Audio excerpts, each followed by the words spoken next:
traffic lanes at this point. We've just passed Naked Island, transiting Prince William Sound. This is our normal view with the Columbia Glacier across the bow out here on the port side. And at this distance from the Exxon Valdez, there's a very strong smell of crude oil in the air.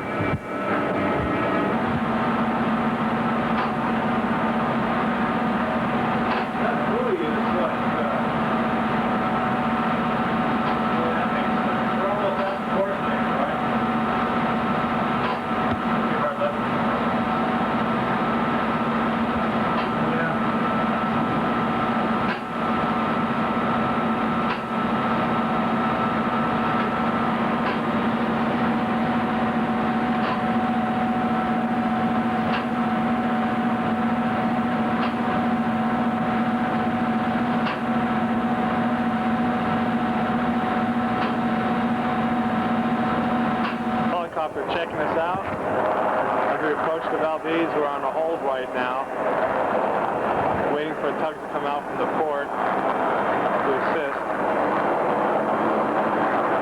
I guess they're surveying the spill damage. We smelt it about 10 miles down the road there, so it's pretty nasty. There's black icebergs. I'll show you in a second. See part of the slick.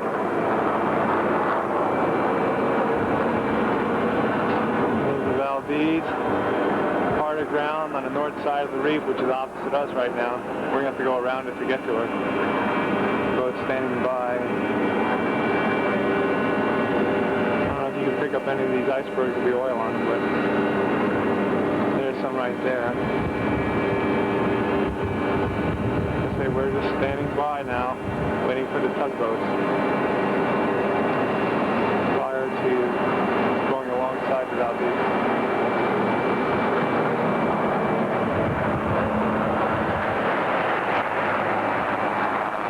These guys are doing.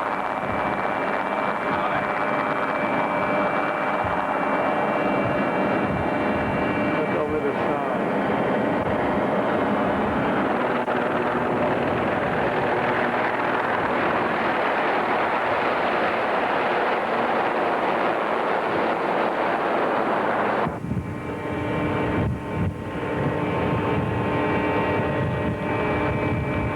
The Lieutenant Commander of the port, Falkenstein, had authorized us to drop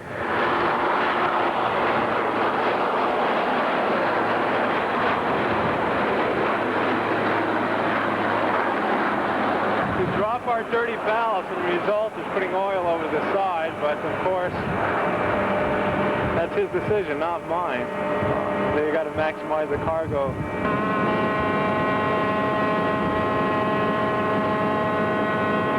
Right by. Right by.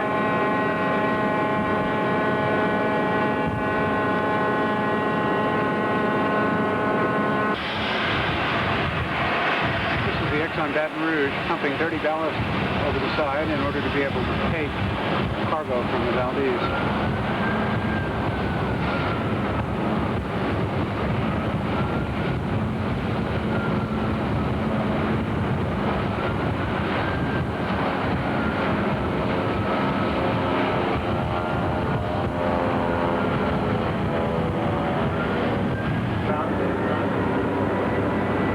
Water planning his approach.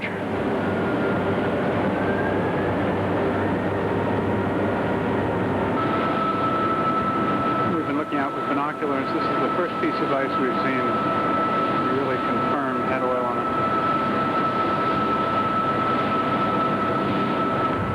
And here we are pumping our dirty ballast. Cherkov, the sheets, maybe they should run a copy over there. On your port side, you have the minimum is 50 foot of water, and on your starboard side, the minimum is 36. The way everything looks, that it really makes sense to be on the port side because the chance of touching on the starboard does exist.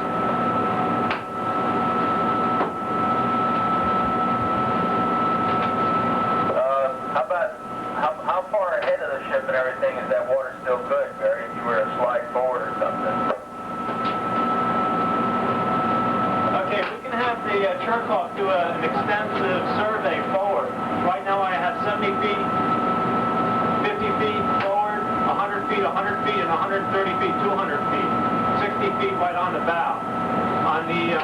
stern, I've got 45 feet on the quarter, 58 feet off the quarter, and on the port side, right along the port side, the minimum depth is 50 feet near the bow.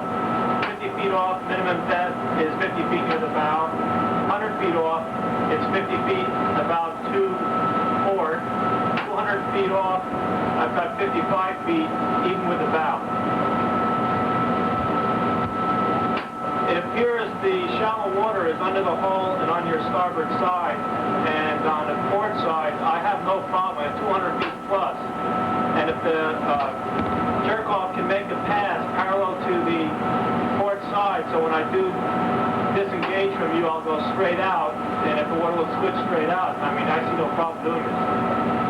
Okay, I don't have any problem doing that. Just my concern was that going with what we got on the chart, which again aren't all that reliable, it didn't look as sure on the port side as we know we got on the starboard side. We know that we got the 36-foot bump. But if he can take a couple, 3, 4 passes and be fairly sure that we're not going to have a problem on the port side, I'm agreeable to it if you are. Okay, yeah, I'd much rather be on your port side. I'll talk to the jerk-off and have him do a little more work on that port side on the approach and leaving, so we know that coming in obviously won't be a problem. But on departing your vessel, we'll have the water to get back out into the traffic system. That sounds good. And you know better than I, it's your vessel, and you don't want to end up in the same predicament we're in right here. Over. Yeah, roger that. I'll go ahead and talk to him now, and it'll probably be a half hour or so before we get something final. Okay, sounds good. Thank you. We've got till about 12:15 when the sun's going to be on scene.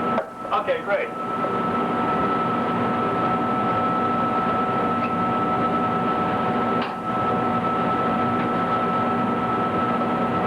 Sounding, they look pretty good on the port side. Is it possible for you to make some passes to give us a real good idea, like 75 feet, 125 feet off, and make me hear the ship leaving the Valdez, going into the traffic system, straight off it, and see if there'll be no problems leaving the ship. My concern is it looks like the water's good alongside, but once I leave the Valdez and head straight out, will I have good water all the way out? Oh, I get what you mean. You want to go, I think I copied 65 feet and 125 feet off the starboard side and a straight line directly away from it. Is that correct? You're right. On the port side, I've got your 50, 100, and 200 feet. Our beam is 125. So if we could get something around 125, let's say, 150, and possibly 75 feet off the port side of the Valdez, that gives us a good representation of what's down there. Okay, I'll copy a find and we'll go ahead and make some more passes. I appreciate that. Yeah. There's 2 tugboats alongside. One of the tugs has the tender that's being inflated to go between the 2 ships. And the deck apart from here is taking aboard the hoses that will be used from our side to affect the lighter.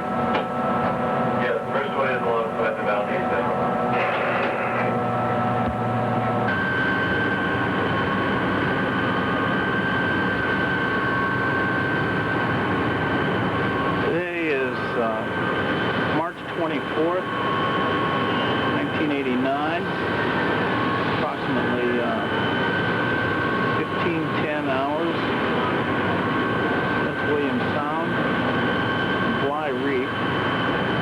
We're looking at the Exxon Valdez right now, which is hard aground. She's filled about 200,000 barrels of oil, and we're getting ready to go alongside.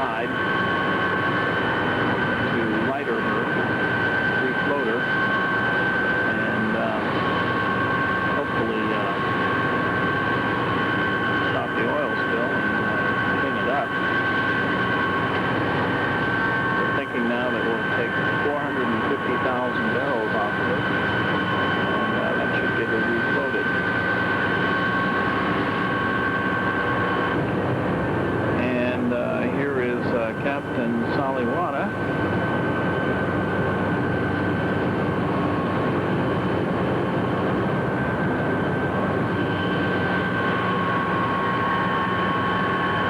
This tugboat, bring the fender over to Valdez. She's going to come over and make up on our stern. And with the two tugs, we would help maneuver us, bringing the head over there and make up alongside. Right now we're just sitting out here waiting.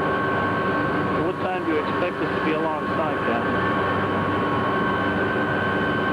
4 o'clock, 1600. Okay. In about 45 minutes, we should be alongside. As I said, there's the Valdez, hard aground on Bly Reef, March 24th. We get in the way of hoses. We can get one 90-foot hose with 6-inch, one 90-foot 6-inch hose. The second hose can either be 75 feet long of 6-inch or 100 feet, but to get to 100 feet, we have to use an 8-inch reducer on our manifold because of the size of the reducers they brought with them to fit this hose that they...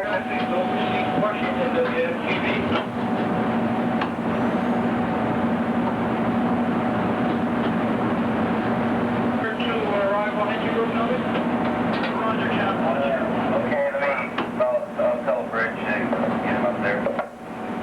Here's the bridge, you want to know the captain? I got some information you want a copy for him. Okay, go ahead. There's some command center. Don't ask me what this is. Command center, 713-656-2720. Translate that. 713-656-2720. And he's supposed to call them, Captain? Negative. This is for, they're concerned about the stability of the vessel. And Richie Smith is standing by there with some naval arts and the computer people, all that nonsense. In case Joe has any concerns or wants to get any information, they're there to take care of it. Okay, I'll pass this to the other one. Okay, yeah, the only thing I see here is that they were concerned about the vessel losing stability as she offloaded the cargo. Yeah, we're looking at that too. I'll pass it to Joe and... I did my deed, thanks.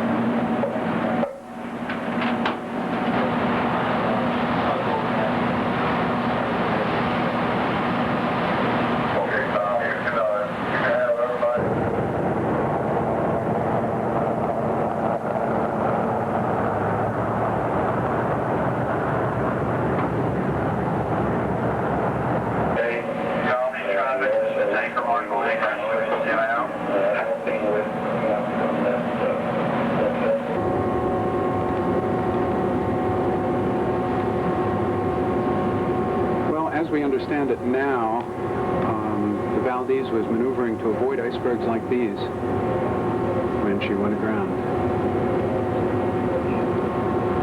We're looking across the traffic lanes. She would have been passing down along that point of land. And she came over this way to avoid the ice and wound up behind us now. Message from Dan Warren to call his office. This is 180 degrees away from what we were just looking at. There's the Valdez sitting out there as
there, anchored over here, coming along. The helicopter is going to be landing on board the Exxon Valdez to deliver a strike team and some equipment. And of course, this is tricky because there's a lot of oil in the water, of course, vapors of the air, so I guess I got a good balance.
On board the Exxon Baton Rouge, checking the waters.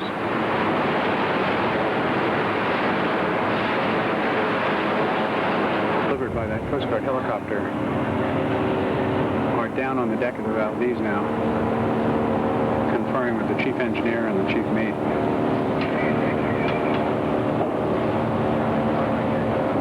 They're going to start setting up pumps to start pumping the oil out of the tops of the tanks, because when we tried to take it out with the cargo pumps, more oil started coming out of the side of the ship into Prince William Sound, so they're going to try to reduce some of the leakage by using special pumps that are coming out on a barge. I guess all this extra equipment and these people have come out to run those pumps.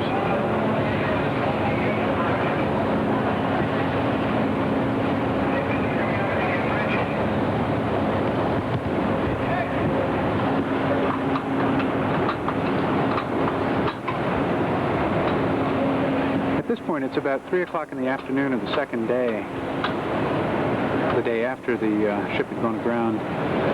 The Coast Guard is here, and they're rigging what looks like an air-driven pump, that big can that Coast Guardsman is sitting on, to go down into a tank to start pulling some oil straight off the top of that tank.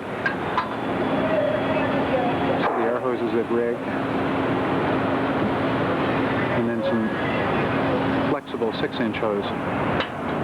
It's going up the deck of the Valdez.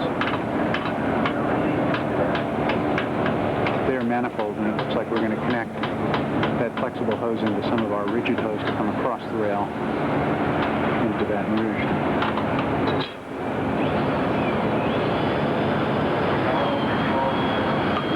All that gear on the deck of the Valdez is stuff that's come off the Coast Guard helicopter.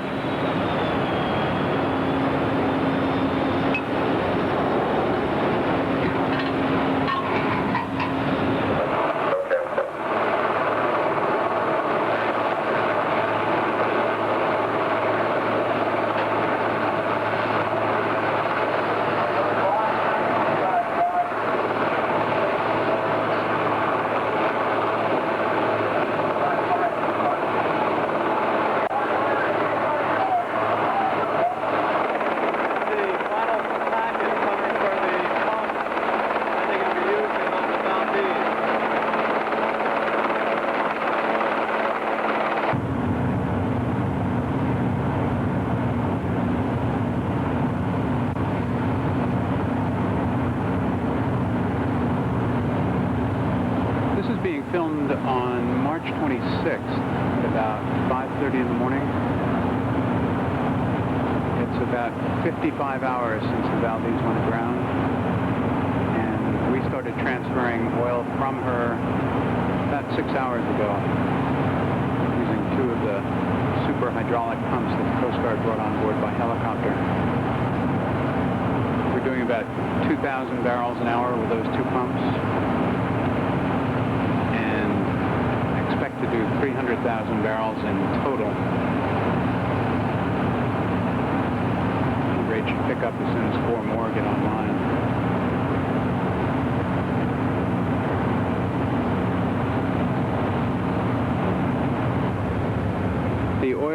skimmer boats have been busy around the boom all night, and one of the things they've been doing is trying to take icebergs like this one off the boom. They've been blown up on it and threatened to breach it by the very light wind that's been blowing. So they've been pushing them out of the way, nudging them out of the way. What we're showing on this chart is the traffic lane coming out of Valdez, and we've marked the vessel aspect and position at different times during this event. We've also shown the ice coming out of the Columbia Glacier across the traffic lane. And if I could start with the point where the vessel dropped off the pilot. Yeah, that's the second marking. That's where the vessel was when it dropped off the pilot. Okay, pilot disembarked.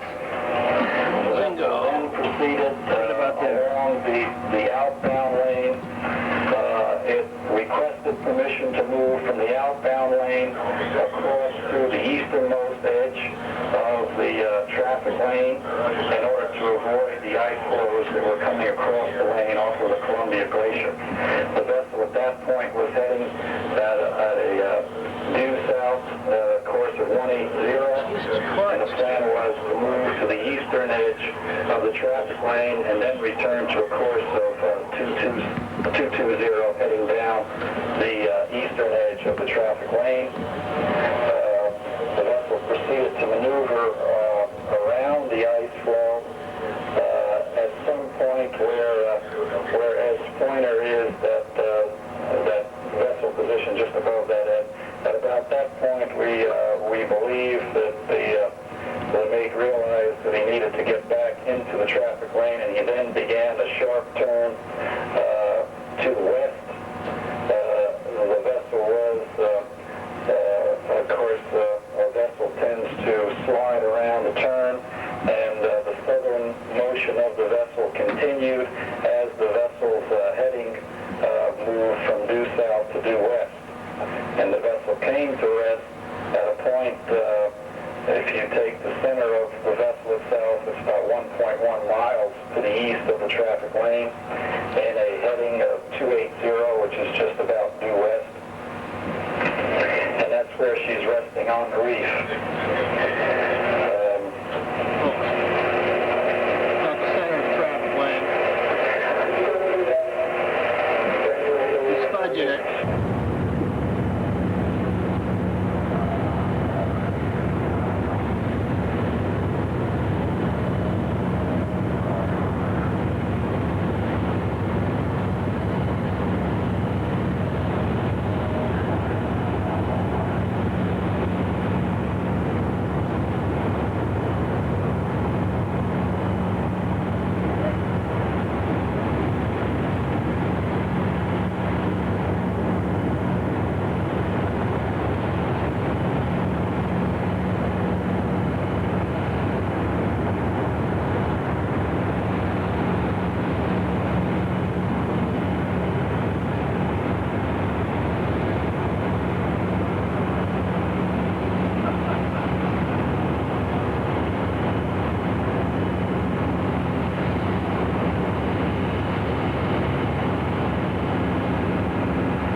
end is broken free, one of its anchors, and you can see oil on both sides of the boom.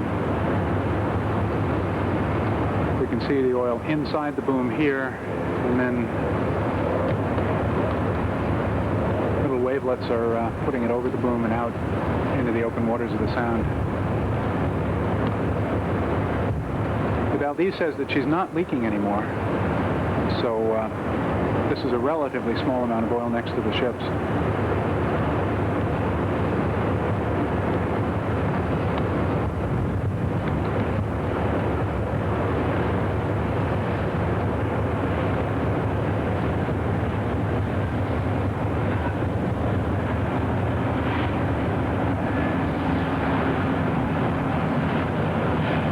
Boats that are handling the booming operation are alongside the Baton Rouge now.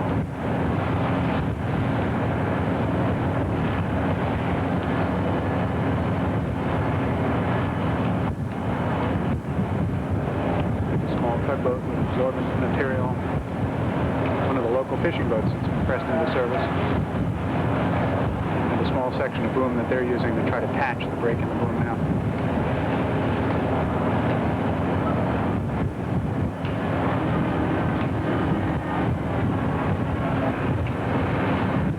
Work is still going on now on Easter Sunday afternoon, trying to get some more hoses put together.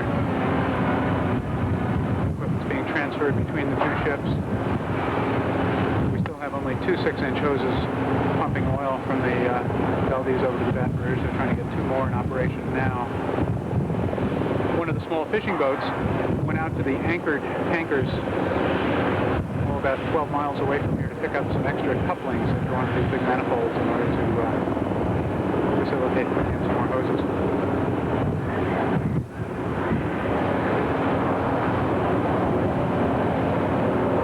This boomed tanker affair towing icebergs out of the way. Icebergs that have been drifting down on us with the wind. They really haven't imperiled the ships, but they were afraid that they might reach the boom.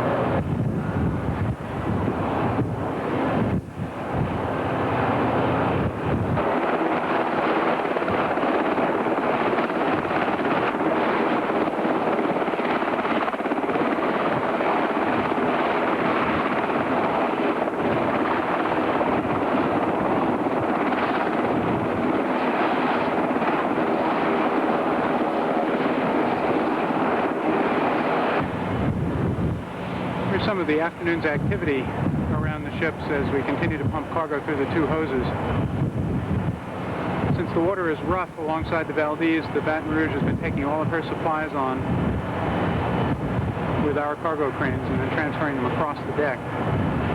We're getting hoses, pumps, mechanical equipment off this pressed into service fishing boat right now.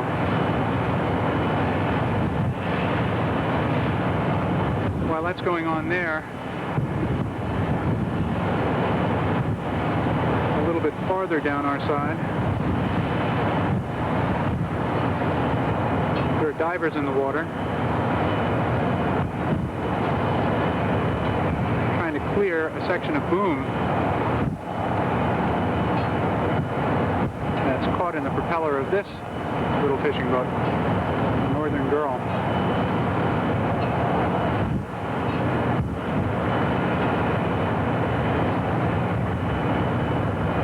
He's going. There's a Coast Guard boat alongside also.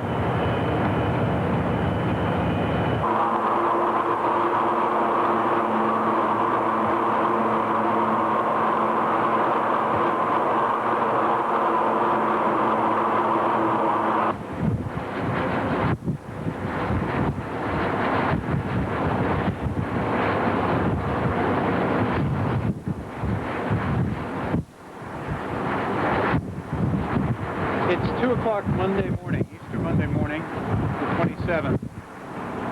And gear that couldn't get out here by helicopter this afternoon is coming out now on fishing boats that have been chartered by Exxon.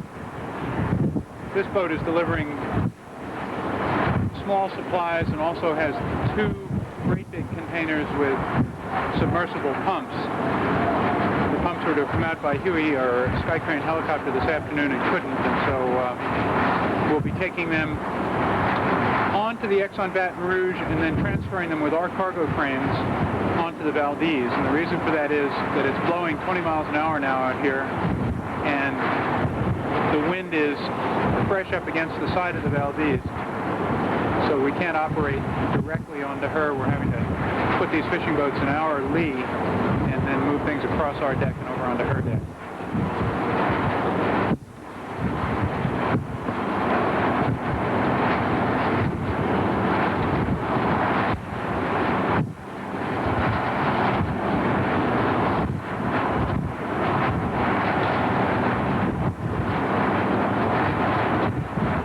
This to give a little sense of what the wind is like. I wonder if those Exxon who's the guy on the right is. I don't know. He looks cold.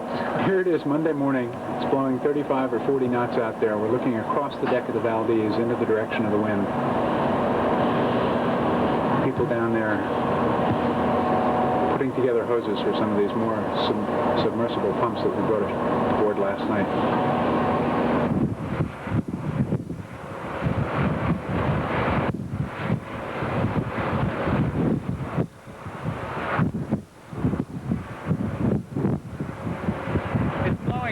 Here now that, as you can see, I'm having trouble holding the camera steady.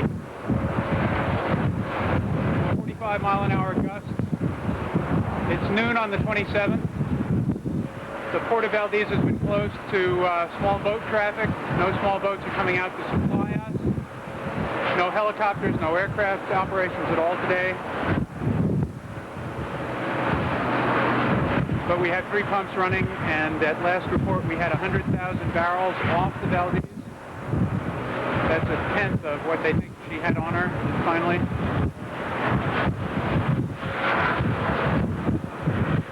Both of the tugboats that are alongside the Baton Rouge are pushing slow ahead, holding us against the Valdez's side. And as you can see behind that tugboat, the oil containment boom that was rigged around the ship, and which is a calm water boom, so it wouldn't have done any good in this weather anyway, has broken free and is just trailing from its anchors. There's a bite out there on one anchor.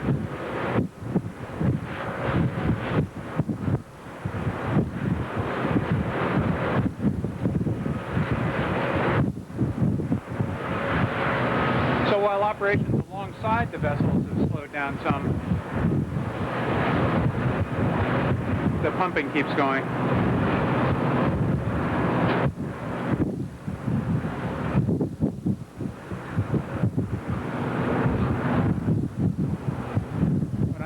Here is another section of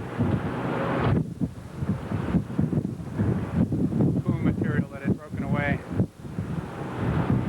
The boom is broken up into pieces and it's anchored. We have one end of it anchored here and it's trailing off. I don't know how many hundreds of yards across Prince William Sound there. That's it at noon on the 27th.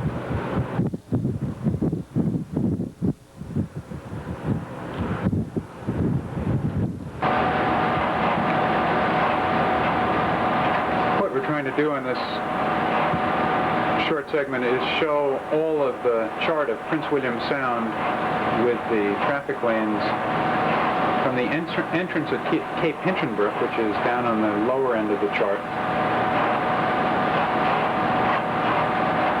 up across the Sound, up to the left, straight up, and then up toward the right, toward Valdez and the Port of Valdez.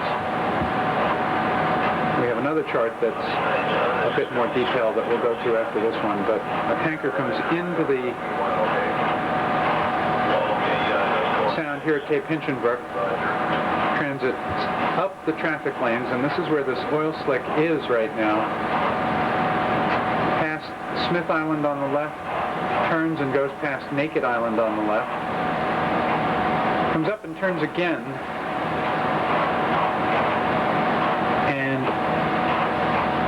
at the center of this photograph there's a buoy, and it's just off that buoy that the Exxon Valdez is grounded now.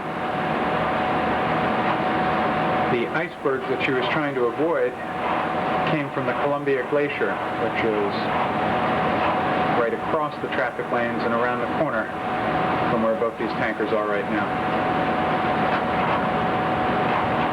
Tankers continue up the Valdez Arm to the end of the traffic system where they pick up a pilot there at Rocky Point, and then go up through the Valdez Narrows into Port Valdez and over to the oil terminal. I'll put this onto the other chart and maybe show a little bit more detail on that one. 1, 2, 3, 4. Valdez on red, boys. The tanker's loaded right here. Let me show you this. Just coming out. Coming out here. And coming out so here is Middle Rock. Here's where they get kind of concerned about coming out. That's one of the narrowest spots. Coming out through Middle Rock. Entrance point. Just coming down the lane here. This Rocky Point where normally the pilot gets dropped off, right in this general area. And there's the outbound traffic that this northern lane coming out. And what happened this time, they dropped the pilot off. There's ice in this area, so they were going to come out the inbound lane and down to avoid the ice. Ended up coming over here, so they went around. But normally a ship would come out down the outbound lane and out to Cape Henson. Here's the Columbia Glacier, and the ice flow is usually concentrated in this area right here. And so a lot of times outbound you come down the inbound lane and skirt around. And how far is that from the southbound traffic lane? This over here? Yeah, where they wound up? This is about where they're aground to the outbound lane. It's 3 miles coming down in. And, if they were staying in the inbound lane on the way outbound to avoid the ice, they were about a mile and a half off, pretty much there.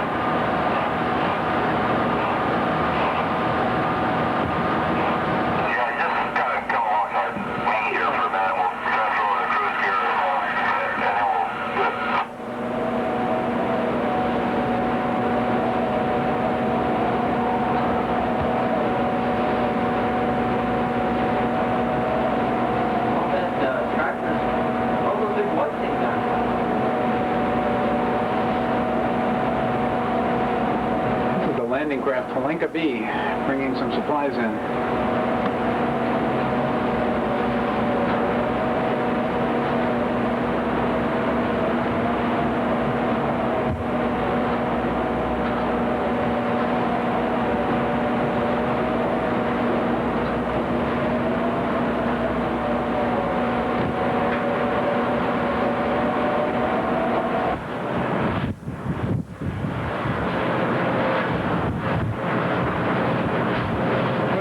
More of the same, gear being transferred.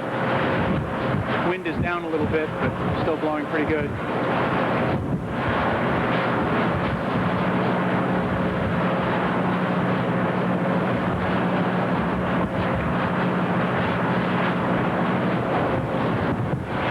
All of this equipment with the white circles and the anchors is oil spill equipment that's been flown in from an oil spill dump somewhere.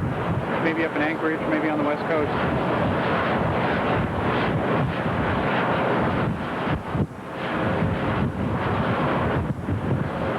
And the breeze out here, and the wind is blowing at between 25 and 30 miles an hour. The captains of both of these ships have just requested extra cold weather gear for the crews. Trying to put together heavy Arctic boots and full coveralls. Dressed in order to do 4-hour watches out on deck, cargo watches normally, or lookout, but not to be out here in this bitter cold hour after hour, day after day.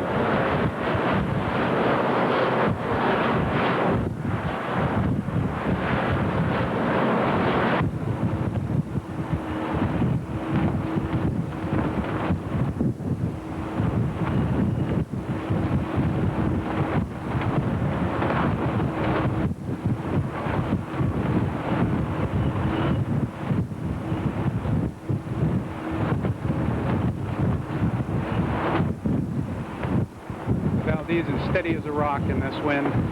The motion in the mooring lines between the stern of the Baton Rouge and the bow of the Valdez is all due to the Baton Rouge's rolling. There's no movement at all on the Valdez.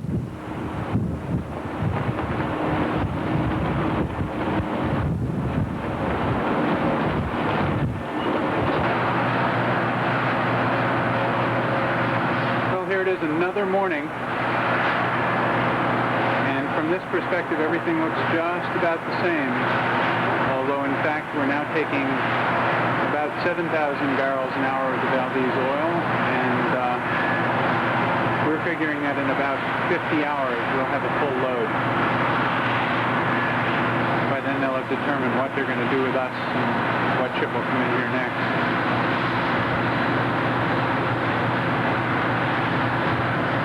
Those lights out there in the distance are 7 other oil tankers who have been kept out in the Knowles Head anchorage while the Coast Guard's decided when to open up the Port of Valdez to tanker traffic. We just heard that they're going to open her tomorrow and start escorting ships one at a time into the port. That little boat is a standoff fishing boat that's been anchored off here for a couple of days now in this heavy weather. Come in very handy if we ever had to get somebody out of the water. So there it is, the beginning of another day.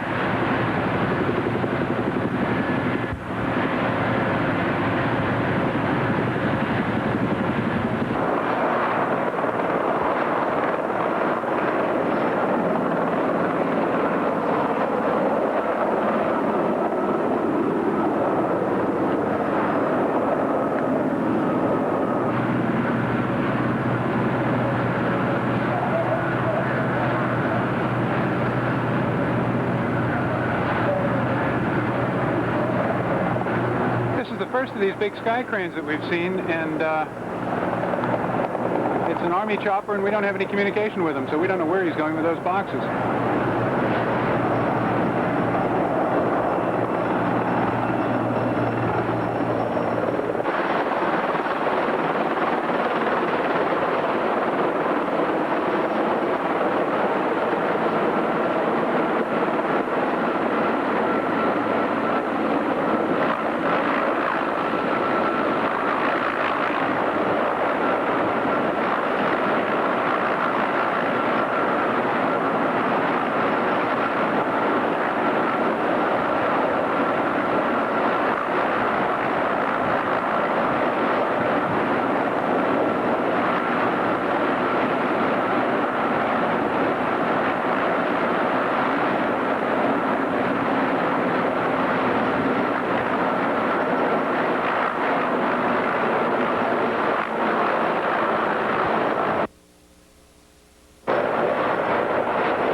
Baton Rouge is just going over the side onto the pilot boat. They're going to go out and place these fenders with anchors on the bottom of them out at the 10-fathom curve just off the side of the ship so that they can tell as we pull the ship out of here how far right not to go.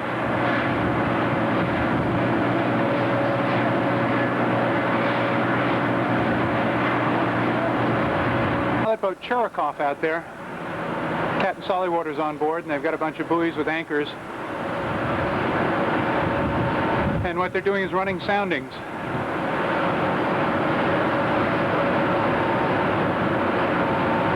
Maybe running soundings and getting sick at the same time, but they're going to come back alongside the ship then and leave those buoys. They'll probably wind up a quarter of a mile off the ship or so.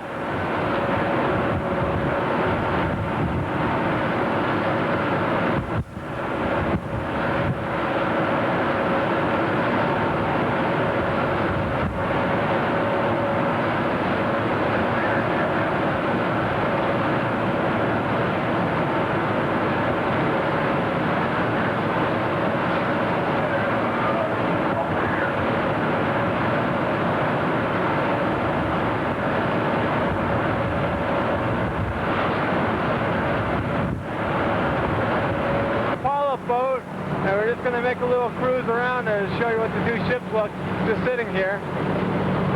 There's the tugboats alongside, just kind of hanging out. Pretty rough on the other side, so we're not going to try to get over there. This is calm compared to what it was the other day. Through the night there, it was pretty rough. The crew really busted their butts trying to keep things together. So you can see what this looks like. You can double that, get an idea what it was like. There's a dive boat over there. These guys are doing the movies and everything under the hull and evaluating all the damage. See some of the oil still kind of leaching off the hull. The leaks have stopped internally, but there's still a lot of oil stuck to everything.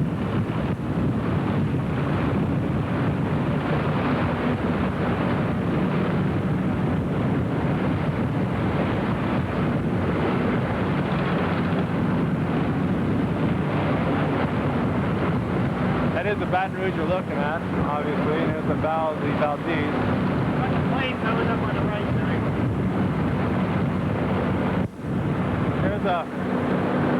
There's an airplane dispersing the chemicals to break up the oil. There's a lot of chartered flights in there doing this kind of thing. They're bringing it all in by barrels from all over the U.S. and the U.K. They were in the special production of refineries to make this stuff lately. And as fast as they can get it here, they'll disperse it. Supposedly Exxon has chartered just about every free cargo plane available. At the bridge of the Valdez. See, she's lifting to starboard. Coming into high tide, she's settling down on her starboard side, which is all holed and sitting on the rocks. We just went and did a survey out here, and there's good water everywhere except for right where she is. She found that one bad spot and came to rest on her starboard side on it. We're in about 170 feet of water right now. As I say, we went out over there. Buoy on the horizon. Get out there. That airplane, there's an airplane. Okay, you can see that airplane sitting out there. There's the buoy that marks this reef. And actually, that buoy's in deep water. And the reef is, over a mile and a half, 2 miles north and east of it. The only other spot that is shallow, see the buoys. I can see my feet planted here. See the buoys on the edge of the sunlight. They're about 6/10 of a mile from the ship, and that's a 50-foot shoal out there. Go back to the vessel. Yeah, we're in deep water out here, obviously.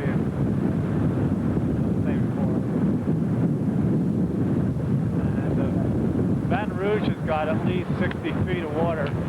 She loads to 41 foot, so she's doing all right. My hand's freezing too. So I'll try to keep this going as long as I can. Yeah, it's a chilly wind blowing out here. We're being in the lead on the port side of the Valdez makes it handy for us. We move around a little, but as we get more cargo in us, we move less and less, get less effect from the wind and the waves. Probably in 24 hours, we'll be getting out of here. And I don't think there's anyone on board who wants to stay. If they do, I think we'd gladly give them to the Valdez. They could use anybody they can get.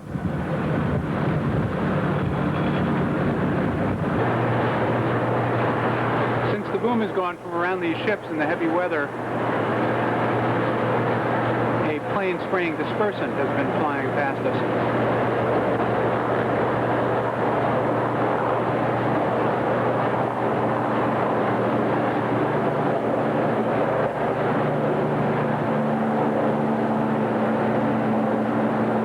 Surface on the water is oil. He's trying to keep the dispersant right on that.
This is the tanker OMI Columbia.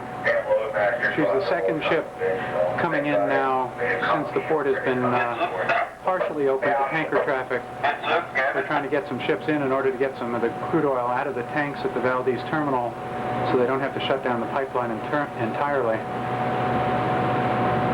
They've had 2 ships go in and 1 come out in the last 4 hours or so.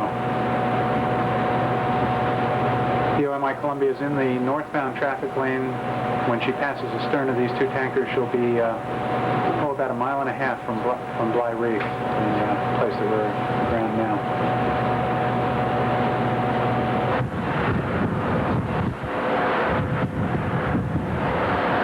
So there's the OMI Columbia.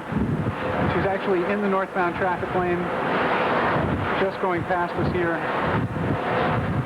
And as you can see, she's being escorted by 2 tugboats. That's not normal. Normally the ships come in by themselves. They come up in the channel, heading up toward Rocky Point, which is up ahead of her there. And at Rocky Point, they pick up the pilot and don't pick up the tugboat until they get into the Narrows, which is way up in there. But these days, everybody's being super cautious. In fact, they're not going to be running any tankers in and out at night for a while. So this is the new regime. I don't know how long that'll last. Somebody raised the question at a news conference today, well, what happens if there's another accident and all the oil spill equipment is being used on the Valdez? So caution is the word.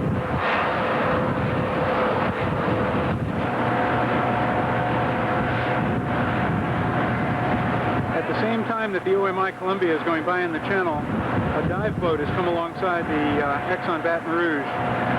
Divers are going to go underneath the ship to check that we're not on any rocky pinnacles that we don't know about as we continue to load cargo and get deeper and deeper into the water.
On the dive boat in the background, we can actually hear the diver breathing and giving orders about picking up the slack in his line, tending the slack in his air hose and safety line.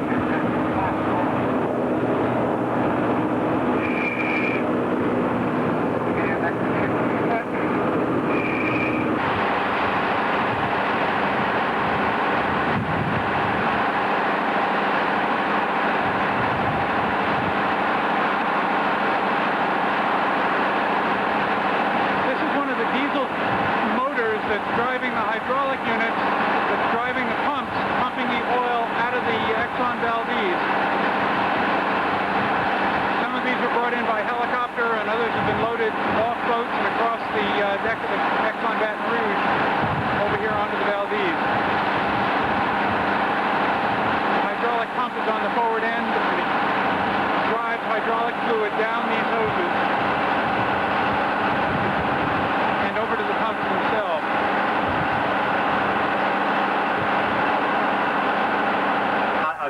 Are we on sound? Oh, no. Oh, okay. I was just going to run through my little spiel, you know. Oh, well, okay. We actually, 5 minutes. we are on sound. I lied. This is Nathan Carr. He's the regular second mate here. He's just been brought in the last couple of days. Yeah, like a fool volunteered for this. Uh-huh. Like a complete idiot, you know? Yeah. If that's shown around, up around Sultan or those places in Washington, somebody will recognize me probably. No, Nathan, this is going directly to Houston. Directly, non-stop. First helo out. Really? So here we are on the Bridge of the Valdez, where the mates take care of communications and organization and basically all the things we do on the Baton Rouge, but twice as intensely. So life pretty much goes on as usual on these ships, except that if you look over Nathan's shoulder, you see there's a survival suit hanging there, and that makes us remember that it's not quite as usual. Number one, he says. Don't go too far away from your survival suit. There you go.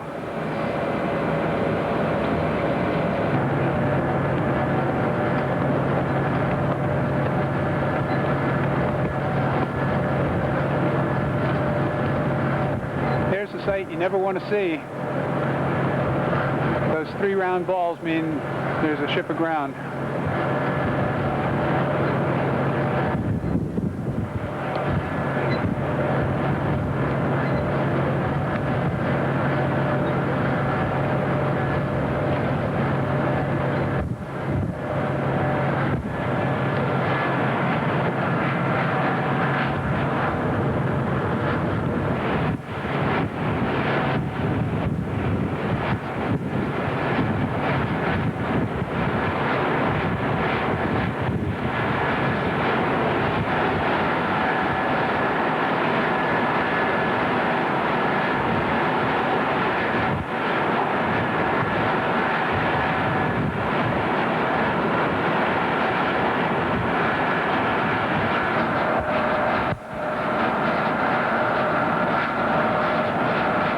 The Valdez here in the evening of, I guess, the 4th day, they're finally starting to get the boom back in place.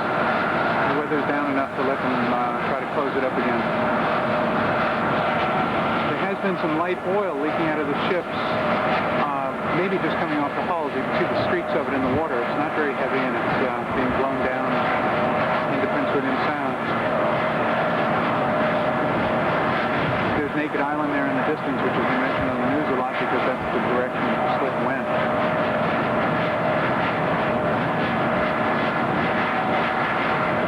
The chart table on the Valdez, the place normally where the ship is navigated from, and what's on here today are the ship's blueprints. Go ahead, Exxon Valdez. This is LASCOM rebound. Yeah, LASCOM, have you got down information on problems and There are penciled in notations on the blueprints of where they think the holes are and what the divers have found. Are you on the bridge, over? Roger that. All ready to answer. Real good.